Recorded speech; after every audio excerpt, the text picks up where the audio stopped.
Welcome to health time. ఈరోజు world health day. Health is wealth, my health my right ఎంత అనుకున్నా కానీ health ఇండెక్స్లో మన దేశం ఎక్కడో పడిపోయిందనే చెప్పుకోవచ్చు. క్వాంటిటీ ఆఫ్ లైఫ్ పెంచగలుగుతున్నాం కానీ క్వాలిటీ ఆఫ్ లైఫ్ చాలా తక్కువే. మరి మెంటల్ హెల్త్కి, ఫిజికల్ హెల్త్కి ప్రభుత్వ మరియు ప్రైవేట్ సంస్థలు చేయాల్సిన కృషి ఏంటి, ఈ వరల్డ్ హెల్త్ డే థీమ్ ఏంటి, అందరూ తెలుసుకోవాల్సిన విషయాలు, అవగాహన పెంపొందించుకోవాల్సిన విషయాలు ఏంటి? వరల్డ్ హెల్త్ డే సందర్భంగా Sri holistic hospitals chief cardiologist V Sriramachandra గారు, EMRI and 108 founder and insurance information bureau of India CEO Venkat Chengavalli గారు, మనకి జూమ్ కాల్లో మనందరికీ ఎంతో సుపరిచితులైన లోక్ సత్తా పార్టీ అధినేత అండ్ సోషియో ఎకనామిక్ వాటి మీద ఎంతో అవేర్నెస్ చేయడానికి కృషి చేస్తూ, అండ్ ఆయన అసలు బేసిక్గా ఒక డాక్టరు, గుంటూరు మెడికల్ కాలేజీలో మెడిసిన్ చేయడమే కాకుండా ఐఏఎస్ ఆఫీసరు అండ్ లోక్ సత్తా పార్టీ అధినేత జయప్రకాష్ నారాయణ గారు, Padma Vibhushan and health foundation of India Padma Bhushan doctor K Srinath Reddy గారు, కార్డియాలజిస్ట్ అండ్ ఎపిడమియాలజిస్ట్, వీళ్ళందరూ మనతో ఉన్నారు. వాళ్ళని అడిగి ఈ వరల్డ్ హెల్త్ డే సందర్భంగా అందరూ పెంపొందించుకోవాల్సిన అవగాహన గురించి, అసలు పబ్లిక్ హెల్త్ కోసం అందరు చేయాల్సిన కృషి గురించి వివరాలు తెలుసుకుందాం. నమస్తే అండి, welcome to the show. Sir Sriramachandra garu, first అసలు ఈ వరల్డ్ హెల్త్ డే థీమ్ గురించి, అసలు పర్పస్ గురించి ఒక్కసారి చెప్పండి. అంటే వరల్డ్ హెల్త్ డేలో ఈసారి మై హెల్త్ మై రైట్ అనేది, అది యాక్చువల్లీ జేపీ గారును శ్రీనాథ్ రెడ్డి గారు సార్ కూడా బెటర్గా చెప్పగలరు. ఏంటంటే రైట్ ఈజ్ ఇది health is a basic right. మనం రోటీ కపడా మకాన్ అంటున్నాం కదా, దాని తర్వాత వాట్ కమ్స్ ఈజ్ హెల్త్. ఇప్పుడు మీరు యునైటెడ్ నేషన్స్లో సస్టైనబుల్ డెవలప్మెంట్ ఆ గ్రోత్ వాటిలో ఆ 17లో చూసినా సరే చాలా వరకు health related. So health is the most important thing. ఇంకోటి మనం కామన్ సెన్స్ వాడి చూస్తే ఏం తెలుస్తుందంటే, నెక్స్ట్ 1000 yearsకి హెల్తీగా ఎలా ఉండాలని చూస్తే this whole civilization can progress and it can be saved also. Otherwise నిజంగా మనకు తెలియదు. మనం ఒక 20,000 30,000 years నుంచి వీఆర్ సివిలైజ్డ్, అంటే we are living together as human beings. కానీ ఇప్పుడు suddenly there is a fear, ఏమవుతుంది ఇంకో 200 ఏళ్ళకో 400 ఏళ్ళకో క్లైమేట్ చేంజ్ అయితే ఏమవుతుందో ఏంటో అని భయపడుతున్నాం. సో అలాంటి పరిస్థితి రాకూడదు అంటే హెల్త్ అనేది బేసిక్ రైట్, ప్రతి ఒక్కరికి బేసిక్ రైట్ కనుక ఇస్తే then the public can also say that నా రైట్ ఎందుకు కాపాడలేదు అని ఆ సిట్యుయేషన్ కనుక తేగలిగితే what benefits it will have అనేది we can discuss. Doctor Jayaprakash Narayana గారు, చెప్పండి మాధవి. నమస్తే సార్. నమస్తే. మీరు ఈరోజు జూమ్ కాల్లో మాకు అవైలబుల్గా ఉండడం మా అదృష్టం అనుకోవచ్చండి. అంటే మీరు ఎన్నో అవేర్నెస్ ప్రోగ్రామ్స్ పబ్లిక్ హెల్త్ కోసం అండ్ ఎడ్యుకేషన్ కోసం ఎంతో కృషి చేస్తూ ఉంటారు కదండి. అసలు మన హెల్త్ ఇండెక్స్ గురించి, మన దేశంలో హెల్త్ గురించి, కండిషన్ గురించి మీరేం చెప్పాలనుకుంటున్నారు? మాధవి, 2 విషయాలు మనం పట్టించుకోవాల్సింది. మొట్టమొదటిది, ఆధునిక యుగంలో ప్రభుత్వం కీలకమైన బాధ్యతల్లో ఒకటి అందరికీ మంచి ప్రమాణాల ఆరోగ్యాన్ని. మన ప్రభుత్వాలు ఏంటంటే అనవసరమైన వాటిలో జోక్యం చేసుకుని అవసరం లేని పనులన్నీ కూడా జోన్లో వెళ్ళి పెట్టి చేయాల్సిన పనులన్నీ పక్కన పెట్టారు. ఆ కారణంగా మన దేశంలో ఆరోగ్యం ఉన్నంత అధ్వాన్నంగా ప్రపంచంలో మరే పెద్ద దేశంలోనూ లేదు. ఓ పక్కన అద్భుతమైన వైద్యులు ఉన్నారు. డాక్టర్ శ్రీనాథ్ రెడ్డి గారు ఉదాహరణ. ఎందరో డాక్టర్లు మన హైదరాబాద్ నుంచో, లేకపోతే తెలుగునాటి నుంచో, దేశం నుంచో అన్ని రంగాల్లో నిష్ణాతులు ప్రపంచంలో దేశంలో ఉన్నారు. వైద్యుల కొరత లేదు, నర్సుల కొరత లేదు. ఔషధ పరిశ్రమ అద్భుతమైనది భారతదేశంలో ఉన్నది. తక్కువ ఖర్చుతో మంచి ప్రమాణాలతో ఆరోగ్యాన్ని అందించే శక్తి దేశానికి ఉన్నది. కానీ అంగట్లో అన్నీ ఉన్న అల్లున్నట్టు శని ఉంది. అందువల్ల ఏమవుతుందంటే నిజమైన ఆరోగ్యం దేశంలో అత్యధికులకి సరిగ్గా అందటం లేదు. ఎందుకంటే ప్రభుత్వం పెట్టే ఖర్చు ఆరోగ్యం మీద చాలా తక్కువ, కేవలం 1%, 1.2% జీడిపి. మరి బ్రిటన్ లాంటి దేశాల్లో 9-10% పెట్టినా కూడా వాళ్ళకి చాలలేదనుకుంటున్నాను. అమెరికాలో ప్రభుత్వం 9-10% పెడుతుంది, మన దేశంలో 1.2%. మనకి దానివల్ల ఏమవుతుందంటే ఏడాదికి దాదాపుగా 5.5 నుంచి 6 కోట్ల మంది, ఇది చాలా ముఖ్యం, మనందరూ గమనించాల్సింది. ఏడాదికి 5.5 కోట్ల నుంచి 6 కోట్ల మంది ఏడాది మొదట బేదలు కాని వాళ్ళు మన లెక్కల ప్రకారం సంవత్సరాంతానికి కేవలం అనారోగ్య కారణంగా బేదలైపోతుంది. అనారోగ్యం రాగానే ఏమవుతుంది, అయితే ఆసుపత్రి ఖర్చుల కోసం గంపెడంత ఖర్చు అవుతుంది, ఆస్తులు అమ్ముకోవాల్సి వస్తుంది, లేకపోతే అప్పులు చేయాల్సి వస్తుంది. లేదంటే అనారోగ్యం కారణంగా హాస్పిటల్కి పోకపోయినా కూడా చాలామంది ఇక ఖర్చులు భరించలేక శక్తి లేకో ఇంట్లోనే ఉన్నా కూడా పని ఆగిపోతుంది, ఆదాయం తగ్గిపోతుంది. ఈ 2 కారణాలుగా 5.5 నుంచి 6 కోట్ల మంది బేదలైపోతున్నారు దేశంలో. ఇక మధ్యతరగతి వర్గాలు కూడా అనారోగ్య కారణంగా ఒకసారి జబ్బు చేస్తే గుండెలు పగిలిపోతున్నాయి, లక్షల రూపాయలు ఖర్చు అయిపోతున్నాయి. దాన్నే కనుక ప్రభుత్వం సరిగ్గా పట్టించుకుని ప్రాథమిక ఆరోగ్యానికి ప్రాధాన్యత ఇచ్చి తక్కువ ఖర్చుతో మనకున్న అవకాశాలను ఉపయోగించి మంచి ప్రమాణ ఆరోగ్యాన్ని ఇచ్చే ప్రయత్నం చేస్తే అన్ని స్థాయిలో ఇప్పుడు ఆరోగ్యశ్రీ వచ్చింది, జాతీయ స్థాయిలో ఆయుష్మాన్ భారత్ అన్నారు. దానివల్ల కొంతమేర ఖచ్చితంగా పేద వర్గాలకు ఊరట లభించింది. అది అందరికీ అందేట్లో ఏర్పాటు చేసి ఇటు ప్రాథమిక స్థాయిలో మంచి ఆరోగ్యం అందే ఏర్పాట్లు, తక్కువ ఖర్చుతో నచ్చిన డాక్టర్ దగ్గర మంచి వైద్యాన్ని పొందే ఏర్పాట్లు, జేబులో ఖర్చు లేకుండా, అలాగే అగ్రస్థాయిలో తృతీయ స్థాయిలో టెర్షరీ కేర్ అంటాం, అక్కడ ఖర్చులు పెరగకుండా మంచి ఆరోగ్యం అందే ఏర్పాట్లు చేయడం పెద్ద ఖర్చు లేకుండా దేశానికి చాలా సాధ్యం. అవి చేసినట్టయితే ఈ 5.5-6 కోట్ల మంది పేదరికాన్ని తగ్గించవచ్చు. ఈ దేశంలో ఈ కులం ఆ వర్గం అని తేడా లేకుండా, డబ్బున్నా లేకపోయినా కూడా మధ్యతరగతితో సహా అందరికీ కూడా నాకు ఆరోగ్యం అంటే ధీమా ఉన్నది, అనారోగ్యం వస్తే భయపడాల్సిన అవసరం లేదు, డబ్బులు ఖర్చు అయిపోతుందని చెప్పిన బేజారు అక్కర్లేదు, కుటుంబం గొల్లకక్కర్లేదు, ఆరోగ్యాన్ని కాపాడుకోవచ్చు, నమ్మకాన్ని కలగజేయచ్చు. కాబట్టి కొద్దిపాటి ప్రయత్నం చేస్తే వాడున్న పరిస్థితుల్లో మనకు గొప్ప అవకాశం ఉన్నది. అందుకే ఎన్నో సంస్థలు, ఉదాహరణకి మన శ్రీనాథ్ రెడ్డి గారిది public health foundation of India, అలాగే మరెన్నో సంస్థలు, స్వచ్ఛంద సంస్థలు కావచ్చు, ప్రభుత్వంలో ఉన్నవాళ్ళు కావచ్చు, బయట వాళ్ళు కావచ్చు, చాలా ప్రయత్నం చేస్తున్నారు. అన్నీ ఒక కొలిక్కి రావాలి. ప్రభుత్వం దానికి ఒక సరైన వేదికను ఏర్పాటు చేసి మంచి ఆరోగ్యానికి ఒక ప్లాట్ఫామ్ తయారు చేసినట్టయితే తక్కువ ఖర్చుతో, బహుశా నా దృష్టిలో 1% కంటే తక్కువ జీడిపి అదనంగా ఖర్చు పెట్టినట్టయితే, అంతకంటే ఎక్కువ ఖర్చు పెట్టగలిగితే సంతోషం, కానీ 1% అన్నా సరిగ్గా ఖర్చు పెట్టగలిగితే, దాని పద్ధతి ప్రకారం ఖర్చు పెట్టినట్టయితే ఆరోగ్యాన్ని చాలా మేరకు బాగు చేయొచ్చు. అంతేగాని ఒక్క మాట దీనిలో హక్కు అంటున్నాం, నాకు ఆ మాట ఇష్టమే, కానీ మన దేశంలో వెంటనే ప్రభుత్వం చట్టం చేసేస్తుంది ఆరోగ్య హక్కు ఇచ్చామని చెప్పని. అది డ్రామా. విద్యా హక్కు ఇస్తే విద్య అందినట్టు కాదు, ఆరోగ్య హక్కు చట్టం చేస్తే ఆరోగ్యం వచ్చినట్టు కాదు. నిజంగా ఆరోగ్యం అందించే ఏర్పాట్లు చేయాలి. ఏ రాజ్యాంగము, ఏ చట్టము ఆరోగ్యాన్ని అందించొద్దని చెప్పట్లా, ఆరోగ్యాన్ని అందించట్లా అంతే. ఎవరో విద్యను అందించొద్దని చెప్పట్లా, విద్యను సరిగ్గా అందించట్లా, మంచి ప్రమాణాల విద్యను అందించట్లా. కాబట్టి మనం చట్టాల గురించి ఆలోచన చేయకుండా మంచి ఆరోగ్యం మనందరికీ, ఈ దేశంలో ప్రతి బిడ్డకి, ప్రతి కుటుంబానికి మంచి ఆరోగ్యం, జేబులోంచి ఖర్చు లేకుండా ఏర్పాటు చేయాలి. డబ్బున్న వాళ్ళు మాకు వద్దండి వేరే చూసుకుంటాం అంటే వాళ్ళ ఇష్టం, తప్పలేదు, ఇన్సూరెన్స్ పెట్టుకోవచ్చు, ఇంకోటి పెట్టుకోవచ్చు. కానీ భారతదేశం లాంటి దేశంలో ఇన్సూరెన్స్ చాలా కొద్ది మందికి అందుతుంది. ఎందుకంటే అసంఘటిత రంగం 85% మంది నెల జీతం లేకుండా రెక్కాడితో డొక్కాడిన వాళ్ళు ఉన్న దేశంలో ఇన్సూరెన్స్ వల్ల పెద్ద ప్రయోజనం ఉండదు. అది చేసేవాళ్ళు చాలా తరగని. కానీ ఈ దేశంలో అందరికీ ఆరోగ్యం ఉండాలంటే ప్రభుత్వం గట్టిగా పట్టించుకోవాలి, ప్రభుత్వం ప్రైవేట్ రంగ సంస్థలు కలిసి పనిచేయాలి. చాలా వినూత్నమైన పద్ధతుల్లో ఆరోగ్యం అందే పద్ధతుల్లో చేయాలి తప్ప ఊరికే గుడ్డిగా ఖర్చు పెడితే కూడా లాభం లేదు. కరెక్ట్. జేపీ సార్ చెప్పినట్టండి, డాక్టర్ వెంకట చెంగల్వాల గారు, మీరు ఈఎంఆర్ఐకి అండ్ 108కి సీఈఓగా చేశారు. ప్రస్తుతం insurance information bureau of India సీఈఓగా ఉన్నారు. అంటే నిజంగానే ఈ బిల్స్ అవి పే చేయలేక అండ్ మిడిల్ క్లాస్ వాళ్ళు అప్పుల పాలయ్యే సందర్భాలు, బీదరికానికి చేరుకునే సందర్భాలు, అసలు పేదలైతే అసలు మాకు వైద్యం అందని దాక్ష అన్నట్టుగా అనుకునే పరిస్థితులు కూడా. అంటే మీరు ఒక ఇన్సూరెన్స్ గురించి, వీటన్నిటి గురించి ఎలాంటి అవగాహన ఉండాలని అనుకుంటున్నారు? ఒకటండి, మనం పెద్ద పెద్ద మాటలు పాలిటీషియన్స్ కానీ right from head of the governments నుంచి మన దేశం పెద్ద దేశాల్లో ఒకటిగా ఉంటుంది అనేదానికి, అది కావాలంటే మన ఎకనామిక్ గ్రోత్ వచ్చేది పాపులేషన్ హెల్దీగా ఉంటేనే. ఆరోగ్యంగా లేని పాపులేషన్తో ఎకానమీ పెరగదు. మరి హెల్దీగా ఉన్న వాళ్ళతోనే మన ప్రొడక్టివిటీ పెరిగేది. మన ప్రొడక్టివిటీ పెరిగితేనే యాబ్సెన్స్ తగ్గేది. యాబ్సెన్స్ తగ్గితే మరి వాళ్ళకి ఇల్ హెల్త్ మూలంగా జయప్రకాష్ గారు అన్నట్టుగా ఆ చేసే అప్పులన్నీ 5.5 కోట్ల వాళ్ళకి లభ్యం పొందేది. ఆ దృష్టిలో చూసుకుంటే ఆరోగ్యం అంతే important. Not only on 7th April, ఈ ఫాదర్స్ డే, మదర్స్ డే లాగా హెల్త్ డే ఒకరోజు చూడటం కాదు. ఇది ప్రతిరోజు, ప్రతి నిమిషం మాట్లాడే విషయం. అది కూడా ప్రతి ప్రభుత్వం దీని గురించి ప్రతిరోజు ఆలోచించాల్సిన విషయం.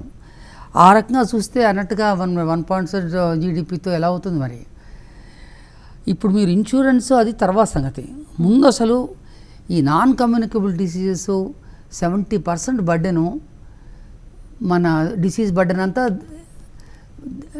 డయాబెటీస్ కావచ్చు, హైపర్ టెన్షన్ కావచ్చు, స్ట్రోక్ కావచ్చు, లేకపోతే వాటి మూలంగా క్యాన్సర్ కావచ్చు, ఆల్మోస్ట్ 70% బర్డెన్, డిసీజ్ బర్డెన్ వీటి మూలంగా. వీటికి మనం ఏదో 50 జిల్లాలు, 100 జిల్లాలు, 200 మొత్తం అన్ని జిల్లాల్లో చేయాల్సిందే ఇది. అలాగే ఇప్పుడు ఓల్డ్ అయినా కూడా కమ్యూనికబుల్ డిసీజ్ కూడా 30% బర్డెన్ అయినా సరే వాటిని ఎట్లా కంటైన్ చేస్తాం, వాటిని ఎట్లా ప్రివెంట్ చేస్తాం, వాటిని ఎలా ఎలిమినేట్ చేస్తాం అది రెండోది. అలాగే ప్రీమెచ్యూర్ డెత్స్. ఇప్పుడు పర్టికులర్గా 38 ఇయర్స్కి 35 ఇయర్స్కి హార్ట్ అటాక్ రావటం పోవటం, మరి ఇటువంటి వాటిని ఎలా మనం రివర్స్ చేయగలం ఇలాంటి ప్రీమెచ్యూర్ డెత్స్ని. ఇప్పుడు ఆ కాంటెక్స్ట్లోనే ఇప్పుడు 108 పెట్టినప్పుడు ప్రీమెచ్యూర్ డెత్ అంటే మరి యాక్సిడెంట్ విక్టిమ్ కానీ హార్ట్ అటాక్ విక్టిమ్ కానీ హాస్పిటల్కి చేరలేకపోవడంతో ఆ సిస్టమ్ వచ్చి మరి డెఫినెట్గా ఒక 6 ఏళ్లలో ఒక ఇంపాక్ట్ చేయగలిగాం అప్పుడు. కానీ తర్వాత టెండర్ రూట్లు పెట్టేసి తర్వాత ప్యాషనేట్ లీడర్స్తో పెట్టేసి అది చాలా సర్వీస్ లెవెల్స్ తగ్గిపోయినాయి. కాబట్టి ఒక ఇనిషియేటివ్ చేస్తే దాన్ని ఎలా సస్టైన్ చేయాలి అనేది ఒకటి. ఇంకోటి ఏదేమో ఇప్పుడు పీపీపీలో చేయాలంటే పబ్లిక్ ప్రైవేట్ పార్ట్నర్షిప్ వాళ్ళు ఆ ప్రైవేట్ వచ్చే పార్ట్నరు గవర్నమెంట్లో లేని కాంపిటెన్స్ తేవాలి, గవర్నమెంట్లో లేని సిస్టమ్స్ తేవాలి, గవర్నమెంట్లో లేని ఎఫిషియన్సీ తేవాలి. అంతేగాని గవర్నమెంట్లో ఉన్నవే ప్రైవేట్ వాళ్ళు కూడా తెస్తే ఇట్స్ ఆఫ్ నో యూజ్. అందుకని పర్టికులర్గా ఈ మెంటల్ హెల్త్ కానీ లేకపోతే ఎల్డర్లీ పాపులేషన్ కానీ లేకపోతే ప్యాలియేటివ్ కేర్ కానీ వీటికి మనం ఎన్నో పీపీపీలు ఎంతోమంది ఎన్జిఓస్తో కొలాబరేట్ చేసి వస్తుంది. ఈ ఇన్సూరెన్స్ అంటారా, మొత్తం మన దేశంలో ఇప్పుడు 4% of GDP only is insurance. Developed కంట్రీస్లో చూసుకుంటే అది 7, ఇక అమెరికా దాంట్లో 11%. సో 2047 కల్లా అందరికీ ఇన్సూరెన్స్, ప్రతి ఇంట్లో ఒక హెల్త్, ఒక ప్రాపర్టీ, ఒక లైఫ్ ఇన్సూరెన్స్ ఉండాలనే ఉద్దేశంతో వెళ్తున్నాం. కానీ మోర్ ఇంపార్టెంట్ హెల్త్ ఇన్సూరెన్స్ అంటే ముందు ప్రభుత్వం దగ్గర నుంచి ఈ సస్టైన్డ్ మెజర్స్, ప్రైమరీ కేర్ పర్టికులర్గా రివ్యాంపింగ్ ఎంటైర్ ప్రైమరీ కేర్, 3 డాక్టర్లను పెట్టి అందులో ఒక డాక్టర్కి, ప్రతి డాక్టర్కి 2000 ఇళ్ళైనా తను చూసుకోగలిగితే అప్పుడే 6000 కుటుంబాలు, 30,000 పాపులేషన్కి ఒక పిహెచ్సి చూసేట్టుగా, ఆ పిహెచ్సి నుంచి how do we integrate up to the hospital level, అలాగే ఈ పిహెచ్సి కింద ఉన్న విలేజ్ క్లినిక్స్ ఎలా ఇంటిగ్రేట్ చేస్తుంది, అలాగే ఈ 104 MMUs అవి పిహెచ్సితో ఎలా ఇంటిగ్రేట్ అవుతాయి, అలాంటి స్టెప్స్ తీసుకున్నప్పుడే మనం నిజంగా హెల్త్ అనేది రైట్ అనే మాట ఊరిక అనేది నిజమయ్యేది. Thank you. Thanks. Doctor K Srinath Reddy గారు, నమస్కారం అండి. నమస్తే సార్. మీరు public health foundation of India and not for profit organisation స్థాపించారు. ఎంతో కృషి చేసినందుకు మీకు Padma Bhushan award, highest civilian award కూడా మిమ్మల్ని వరించింది. అయితే మీరు ఒక ఎపిడెమియాలజిస్ట్గా, ఒక కార్డియాలజిస్ట్గా ఇవన్నీ యాక్టివిటీస్ చేసిన ఒక వ్యక్తిగా అసలు హెల్త్ గురించి, ఈ వరల్డ్ హెల్త్ డే గురించి, మరి నవడేస్ నెంబర్ ఆఫ్ హాస్పిటల్స్, డాక్టర్స్ పెరిగారు కానీ సమస్యల తీవ్రత కూడా అంతే తీవ్రంగా ఉంది. వీటన్నిటి గురించి మీరు ఏం చెప్పాలనుకుంటున్నారండి? అంటే ఇప్పుడు మనం ఇది ఒక హక్కుగా పరిగణిస్తే దానిలో 2 అంశాలు ఉన్నాయి.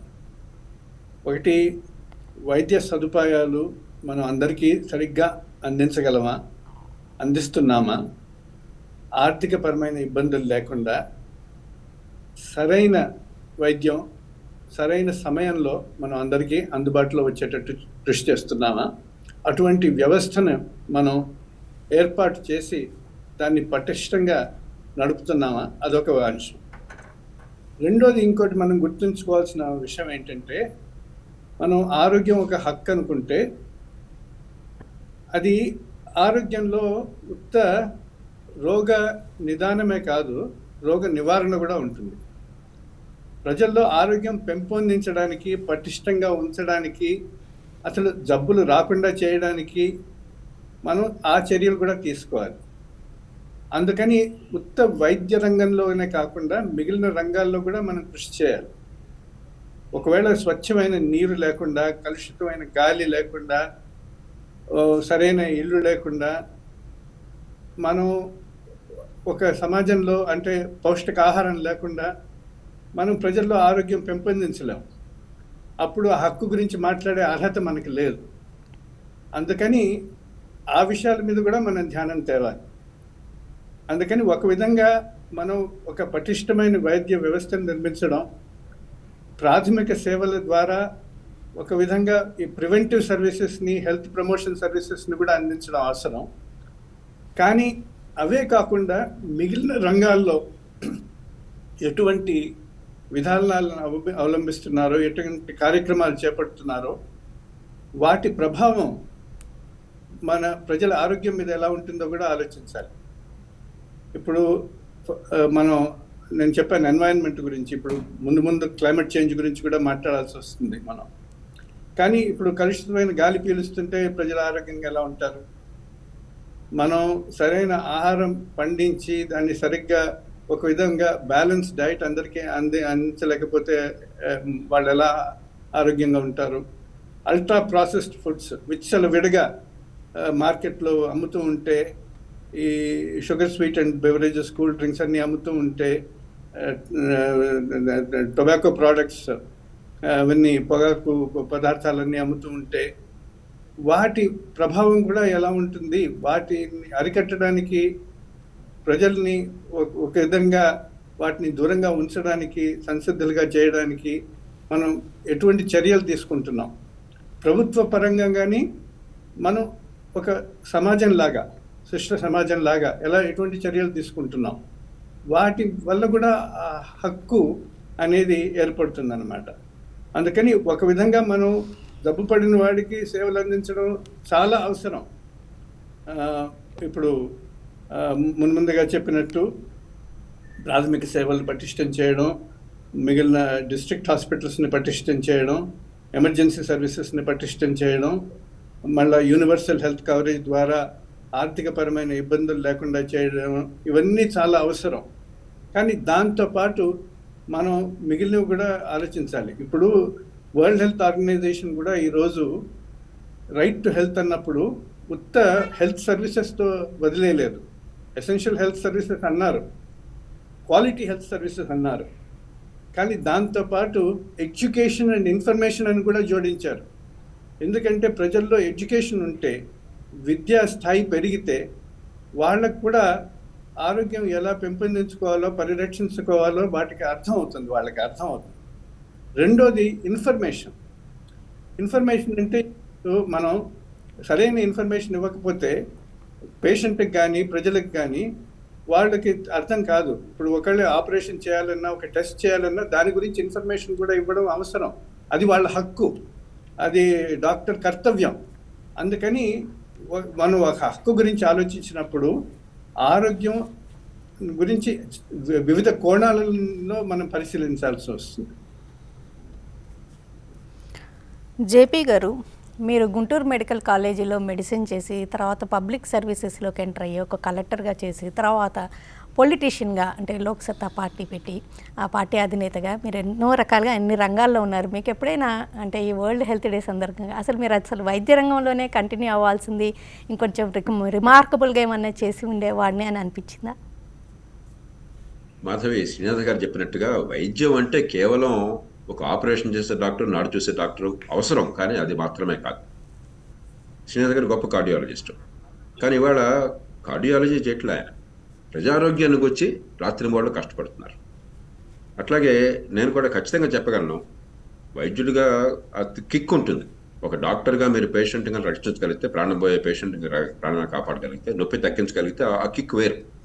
కానీ శ్రీనాథ్ గారు కానీ నేను కానీ ఒక వైద్యుడిగా చేసే పని కంటే వైద్య రంగంలో కావాల్సిన మార్పుల కోసం, ప్రజారోగ్యంలో కావాల్సిన మార్పుల కోసం చేసే కృషి వల్ల ఇంక మరింత ఎక్కువ మంచి జరుగుతుంది.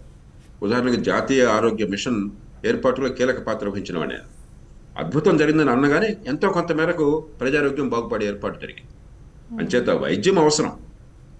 మనం అన్ని 4 స్థాయిల్లో కావాలి, 5 స్థాయిల్లో కావాలి. మొట్టమొదటిది ఇందాక శ్రీనాథ్ గారు చెప్పారు, ప్రజారోగ్యం అంటే వ్యాధి రాకుండా ఆపటం, రోగ నివారణ, మంచినీళ్ళు కావచ్చు, మురుగునీళ్ళు మంచినీళ్ళు కలగకుండా చేయడం కావచ్చు, మంచి ఆహారం కావచ్చు, మంచి గాలి కావచ్చు. ప్రధానంగా ఈ 3 ప్రభుత్వం ఏర్పాట్లు చేయగలగాలి. ఇవి చేయకుండా మీరు ఎన్ని మాటలు చెప్పినా కూడా ఆరోగ్యం బాగుండదు. ఊరికే డాక్టర్లు సూది మందులతోనూ ఆపరేషన్లతో ఆరోగ్యాన్ని కాపాడారు. రోజు వ్యాధి క్రిములు మీ శరీరంలో ప్రవేశిస్తుంటాయి. రెండోది, దాంతోపాటు మనం కూడా క్రమశిక్షణ పాటించాలి. మనకు వ్యక్తులకు మన బాధ్యత ఉన్నది. మన ఆహారంలో మితంగా తీసుకోవడం, సరైన ఆహారం తీసుకోవడం, పౌష్టికాహారం. దానిలో ఇందాక వారు చెప్పినట్టుగా ఆ వైద్యాన్ని గురించి తెలుసుకోవటం, ఆరోగ్యాన్ని గురించి తెలుసుకోవటం, హెల్త్ ఎడ్యుకేషన్ కనీసం పెద్ద కష్టమైన విషయాలు కాదు. ఎలాంటి ఆహారం తినాలి, ఏ రకమైన వ్యాయామం కావాలి, ఎలాగ జీవితంలో మీకు మరీ ఒత్తిడి లేకుండా జీవితంలో కాస్త నింపాదిగా ఎట్లా బతకాలి, స్ట్రెస్ లేకుండా, ఇవన్నీ కూడా మన చేతుల్లో ఉన్నాయి. ఇది కేవలం డాక్టర్ల చేతుల్లో లేవు. మూడోది ప్రాథమిక ఆరోగ్యం. ప్రభుత్వం ఇచ్చే ఆరోగ్యం లేదా ప్రైవేట్ ఆరోగ్యంలో కూడా మొట్టమొదటి ప్రాథమిక ఆరోగ్యం అంటే మొట్టమొదటి స్థాయిలో డాక్టర్కి దగ్గరికి వెళ్ళే అవకాశం ఉన్నప్పుడు ఏదో గోటితో పోయేదాన్ని గొడ్డల దాకా పోకుండా వేగంగా దాన్ని వ్యాధిని నిర్ణయం చేయటం, దానికి చికిత్స చేయటం. అందులో ఇటీవల ఇందాక వెంకట్ గారు చెప్పారు, 172 ఈ దేశంలో మరణిస్తున్నది పాతకాలంలాగా ఇన్ఫెక్షన్ల వల్ల కాదు. ఒక 50 ఏళ్ల క్రితం, 100 ఏళ్ల క్రితం ఒక మనిషి పోయాడు అన్నట్టయితే వృద్ధాప్యంలో పోతే తప్ప ఏదో ఒక ఇన్ఫెక్షన్ వచ్చింది, అంటువ్యాధి వచ్చింది అనుకునేవాళ్ళం.